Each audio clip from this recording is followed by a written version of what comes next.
Hey, everybody. Good morning. It's Elizabeth Cronus McLaughlin. It's the 16th of October, 2019. Just want to say hi to all of you this morning. Hope you're all doing well. We have a mountain of stuff to cover today. And I want to start with just the obvious, which is that the president held a press spray this morning in the Oval Office with an Italian diplomat. And what we got from the president in that was a series of unbelievable mumbo jumbo about the situation in Syria right now and ongoing issues with Erdogan and Turkey. There's a couple of things I just want to say about this to make it very obvious. All right. The president is not well. We can all see that in everything that we have seen today and that we've seen over the last couple of days in the way that he's described this. But some of the statements this morning were really very much beyond the pale. He claimed that Syria was protecting the Kurds. He claimed that the United States that we were safer and better off because we'd retreated. And he mentioned this situation with these 50 nuclear warheads that are being housed currently under the air base in Turkey that used to be ours, that the Russians were walking through yesterday, with a statement that everything was fine about this. So, we've already had this morning, again, an incredible devolution of standing on the world stage. And the curious thing that happened right before this particular press spray was that Erdogan, who of course is now awaiting a visit from Vice President Pence and Secretary Pompeo, stated this morning that he would not meet with them, that they could meet with their counterparts in Turkey, but that he was going to wait for Trump. This, by the way, just to make it absolutely plain, is incredibly humiliating for the United States of America on the international stage. It's a sign of how far we've fallen. And you add to that the fact that Trump has essentially given the Russians everything they wanted in the region. And there are very big questions now about how we recover from this when he is out of office, how long it will take, and the damage that has been done to the reputation of the United States on the international stage. It's crazy and shocking and shameful, frankly. But it's where we find ourselves this morning with regard to everything that's happened in Turkey and Syria. And I will just add, the idea, as we discussed yesterday, that sanctions are going to have an impact on this, the idea that a visit from Pence and Pompeo is going to result in a ceasefire seems a non-starter. We learned, for instance, this morning that Erdogan's forces are proceeding toward a town that he promised Trump he would not invade. So we're in a situation where very much from where we stand right now, it continues to get worse and worse. And let's not forget that what is being perpetrated against the Kurds is per se ethnic cleansing. There is no question about that. There is no doubt. War crimes have been perpetrated already, crimes against humanity, and we're continuing to see an incredible escalation of violence in the region. So that's just profoundly upsetting. We also had some breaking news late yesterday, courtesy of Nancy Pelosi. So you will all recall that one of the things that happened yesterday was that there was a caucus meeting for the Democratic caucus in the House. And Nancy Pelosi came out late in the day to have a press conference. And there was an expectation that there would be an announcement about a potential floor vote on whether or not we were actually in an impeachment proceeding. Now, those of you who have been watching here for quite some time know that we've been in an impeachment proceeding for quite some time. And there was no requirement of a formal floor vote to start it. As you all know, if you've been watching here, there is no magic language that starts an impeachment inquiry. And indeed, we've had plenty of filings from the House Judiciary Committee and others indicating in court that we have been in an impeachment proceeding for quite some time. At this stage of the game, Nancy's statement is not shocking. And here's the reason why. She didn't need to have a floor vote to convince anyone that we were in an impeachment proceeding. Trump demanded a floor vote, and she rightfully came out yesterday and said, the person subject to investigation does not get to dictate the terms of the investigation. We're not holding a floor vote on whether or not we're in an impeachment proceeding because we're in one. That in and of itself is not shocking. And I know some of you are concerned about it. Frankly, from where we sit, I'm not. We still have the votes for impeachment when it actually takes place. So who wants to say hello today? We also clearly have at this stage of the game, a whole series of crimes that could be written up as articles of impeachment. And I, frankly, am not bothered by what happened yesterday. In some sense, it was very consistent for Pelosi to come out and say, we are where we are. He doesn't get to tell us what to do. And we're going to keep going until we get to the bottom of the facts that we need. Now, you all know that my opinion has been that this is not moving fast enough. At this stage of the game, however, had she capitulated, it would have shown Trump that he has the authority to dictate the terms of what's happening in the House. And that, from the political standpoint of impeachment, is not something that any of us want. So the standpoint of from the standpoint of where we are with regard to Pelosi, I feel pretty good about that, given what happened yesterday. All right. We've had a whole slew of breaking news on the situation in Ukraine over the last 24 hours. So the big surprise this morning is that Kurt Volker is back on the Hill. This was not expected. He was spotted by CNN going in this morning. It turns out he is now in the House SCIF. You will all remember that the SCIF is the secured facility inside the congressional building where highly classified materials are discussed and shared. And the expectation is that he is there to address some of the testimony that has been taken in the last few days and to confirm certain facts that have come out in that testimony. Again, we are seeing here behind these closed doors, from what we're seeing that's leaking out, an extraordinary volume of information about what is now called, and I can't help but laugh about this, the Three Amigos. So it turns out, and there was this breaking story last night about this, that Trump ceded diplomatic authority over relations with Ukraine to Mulvaney, Volker, and Taylor, the Three Amigos, as they were referred to. And this in and of itself, by the way, is one of the things that we know that Yovanovitch testified about in her deposition last week, and that Fiona Hill gave testimony about earlier this week in her deposition. Because you'll remember, Yovanovitch was yanked back from Ukraine from her role as the ambassador. Fiona Hill quit right before the infamous July 25th phone call because she objected to the way in which the diplomatic community and those who were most knowledgeable about policy and relationships with Ukraine had been taken out of that relationship because they were perceived to be in the way of the president's personal and, by the way, criminal goals to get Ukraine to interfere in the election. So the fact that Volker is back on the Hill this morning is a very big deal. And indeed, it's raised some very significant, let's just call it alarms, about the proximity of the testimony that's been given in the last couple of days to the president. The other thing that I just want to mention here is that please do not forget that while Mick Mulvaney is the acting chief of staff, and now we know one of the Three Amigos, he is also still the director of the Office of Management and Budget. He has been trying very hard to keep his name out of everything having to do with Ukraine, but it turns out that he is right smack dab in the middle of it. And one of the things that makes this all the more difficult is that there have been subpoenas issued now to the Office of Management and Budget about the withholding of aid to Ukraine from the House. Yesterday, the Office of Management and Budget, under the direction of Mick Mulvaney, stated that they would not comply with the subpoena. In addition to that, we had developments yesterday where the Department of State stated that they would not comply with the subpoena. And this morning, the Pentagon, the Department of Defense.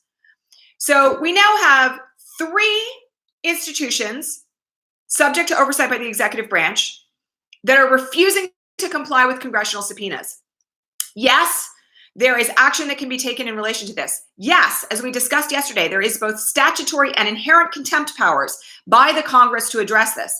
But I just want to make it very clear. It is unprecedented that the Office of Management and Budget, the State Department, and the Department of Defense would refuse to comply with subpoenas from Congress.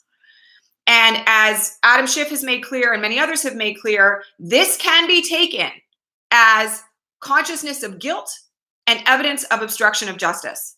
So we're continuing to see an absolute defiance of the rule of law by these particular institutions within the executive branch. And it should concern everyone, because fundamentally the message that is being sent is that this president and the agencies and departments under his control believe that they are above the rule of law.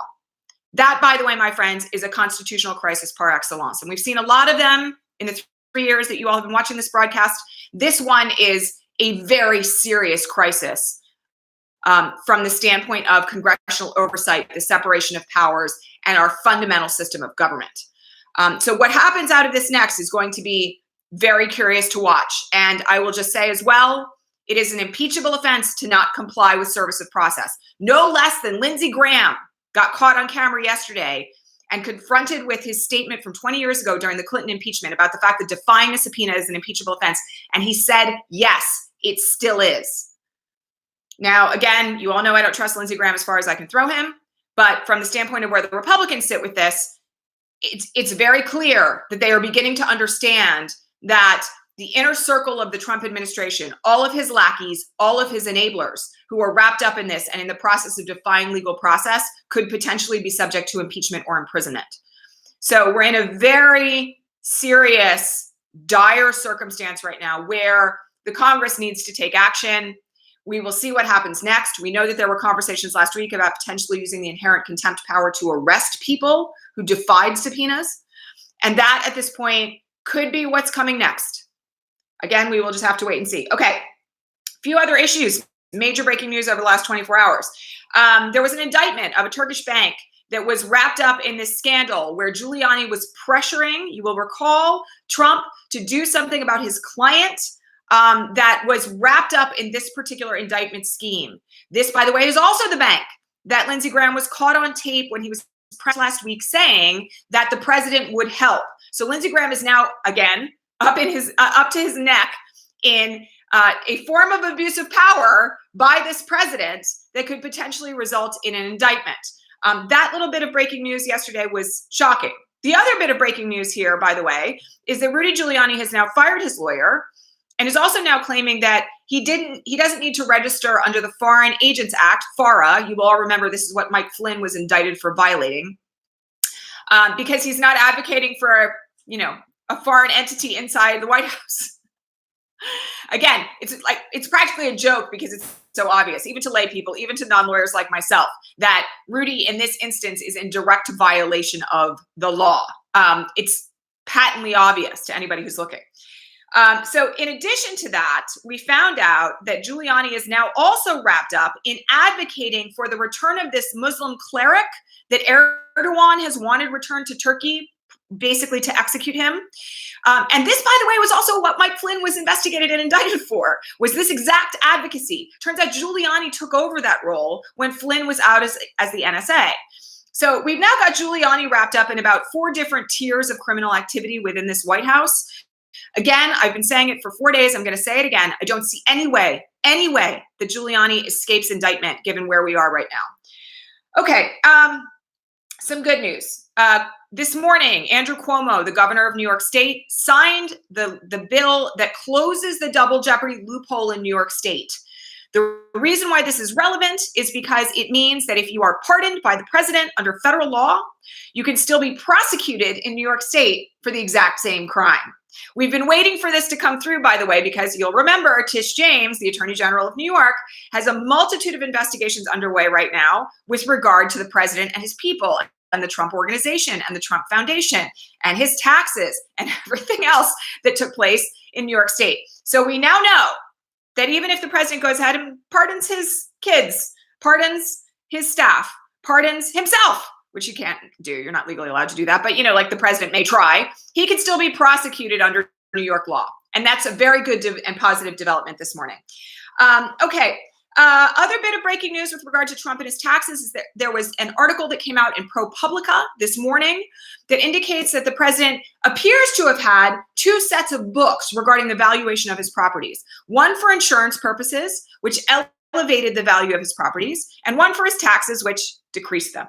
That, by the way, looks pretty much to be per se evidence of tax fraud. We'll see. But they got a hold of some new materials that had never been reviewed before, and surprise, surprise, it looks like the president has cooked the books to his advantage in both instances. So there's going to be more coming out of that. And again, we will have to wait and see what the developments there may be. Okay. We had a question about the tax appeal that could potentially go up to the Supreme Court and how long it takes to have a case like the one in the Second Circuit reviewed by the Supreme Court under a writ of certiorari. So in an ordinary situation, when there is a request for a case to be appealed before the Supreme Court, the process takes months, if not a full year. You file briefs, you file the writ of certiorari, you demand review, court considers it. There is a vote. It is not a spoken vote. It's like an anonymous vote where they decide whether or not they're going to take it. They need 4 Supreme Court justices to do it. And then the case is scheduled for briefing and oral argument. However, in cases of dramatic national importance, that timeline can be very rapidly sped up. Those of you who were around during Bush v. Gore, with all the hanging chads and the recounts in Florida and everything else, know that by the time that case got to the Supreme Court, the turnaround time was very quick. We had a decision in that particular case within a couple of weeks.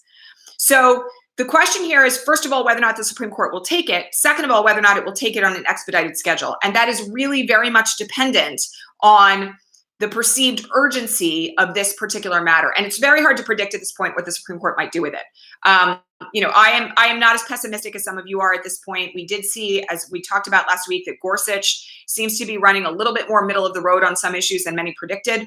But from where we sit right now, this is really entirely dependent on what the Supreme Court justices behind closed doors think should be done with a case like this once they get the writ.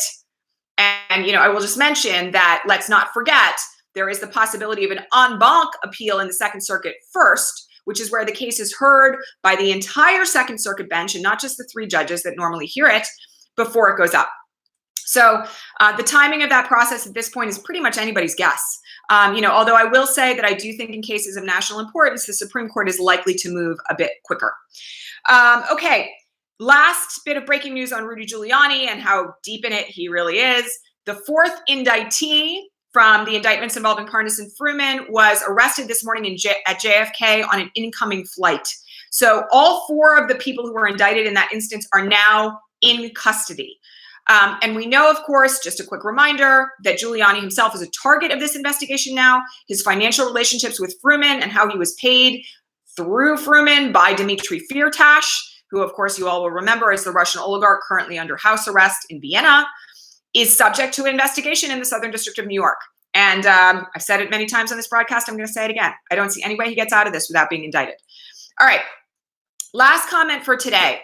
I want to make something very clear to all of you from the standpoint of where we sit right now. There is mounting pressure for a vote on actual articles of impeachment on the floor of the House. Not the kind of vote that Nancy Pelosi was talking about yesterday, but mounting pressure to actually submit articles and have them voted on so that we can move this process to a trial in the Senate. The confluence of factors right now between Syria and Turkey and what is happening in the scandal with regard to Ukraine. And I'll just mention, by the way, this morning in the Oval, the president confessed again. He said that he wanted Ukraine to look for the missing DNC server. You all remember this, by the way, is the CrowdStrike conspiracy theory that's been disproven a multitude of times. Yet again this morning, he was calling for Ukraine to basically intervene in the U.S. democratic process.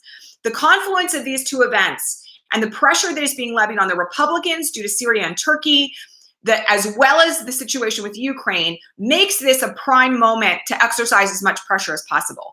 And our voices are having an impact. They're having an effect. Nancy Pelosi made that very clear, honestly, in the things that she said yesterday when she was talking about lining up the case.